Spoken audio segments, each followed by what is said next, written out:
Since we looked at Action Master Optimus Prime about, 2 years ago?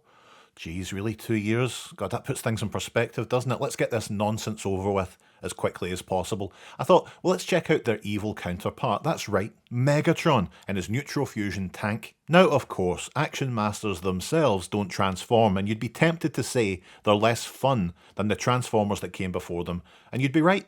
But I do think Action Masters are still very cool, and they deserve some time in the sun. Not direct sunlight though, they've aged poorly enough. Coming out in 1990, Megatron himself is weird. You know, he's fairly basic, very limited articulation, but that head sculpt is so over the top, I love it. And I think the additional colour highlights really work well on him too.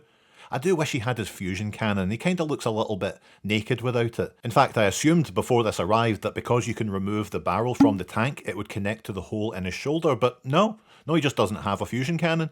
Instead he's got this big ungainly double-barreled gun that he can barely stand upright while holding. It's an odd choice, but when you consider the big daft orange gun they gave Optimus Prime, I suppose we should just stop living in the past. The tank's a wild thing to behold. Clearly, it came from a seller who is a fellow graduate of the I don't give a fuck where I slap my stickers university.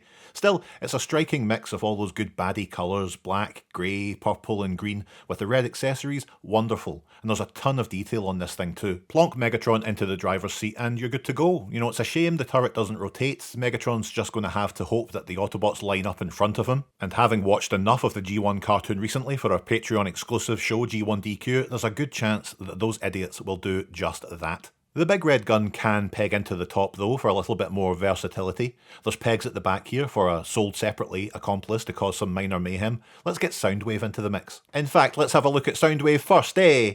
Paint isn't incredible on this boy, unfortunately, but he's still a cutie pie. He's got his famous boring black gun, and he's packaged with wing thing. Isn't that a very sweet little fella? Flip the release here and they transform into a handheld weapon, kinda. If you want to make it even more impossible to hold upright, you can connect the other gun to the barrel. It might actually help as a sort of walking stick for the boy, considering his age. Anyway, on the back of the tank you go, big man. For some reason, Action Masters have the fiddliest, least cooperative peg holes I've ever seen. Ugh. Right, well there's my exercise for the day.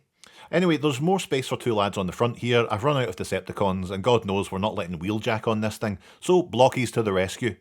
Speaking of which, I actually couldn't find my Action Master Optimus Prime at first, so I did try the blockies version. It's just a bit too wide to fit, but honestly not by much, so it was up to the loft I went to look for Prime, the things I do for this channel. You also get 4 missiles that plug into the sides here, and besides that, they do absolutely shit all. Now, of course, there comes a time in every Transformers collector's life where they realise what a waste of time and energy it's all there comes a time where they want something to transform. Yeah, that sounds better. So let's see what this thing can do. Unplug the cannon, move the gun forward so Megatron can get a hold of it, separate the whole upper section and fold out these tiny wings. And I was honestly a little bit underwhelmed by it until I read the instructions, and this is called Megatron's Jet Throne. And that's me back on board. It's a fun enough little jet, but nothing I'm going to drill into my wisdom teeth for. The rest of the tank can fold out, revealing a huge missile bank at the front where you can attach the barrel, as well as these missile stations at the back. Fold out these green sections and you've got some gunner seats, buddy. It feels a little bit sloppy, a little bit incoherent. You know, I suppose it's less a base of operations than it is a artillery platform of sorts, and that's fine, it suits Megatron's character, and at least he gets his throne as well.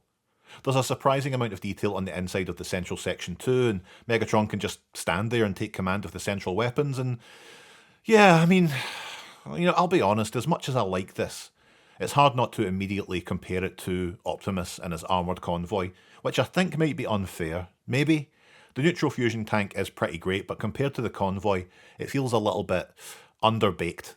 You know, maybe I'm just a sucker for the base mode with those individual stations for folks to stand and the huge cannon piece and the Ferris wheel style seats at the back.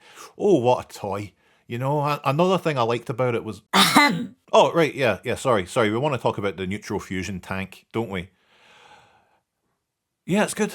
A big thanks to everyone who's supported the channel by liking the videos, subscribing and sharing, and also supporting on Patreon at patreon.com/TRDQ, like Mr. Voopy, who says their favourite toy is Missing Link Optimus Prime, and to be honest, I think that's probably the right answer. Thanks again, folks. Join up and let us know your favourite toy, and you get the honour of being featured on this channel, as well as getting access to early episodes and a weekly rundown of Transformers G1 episodes, even though they're awful. Bye.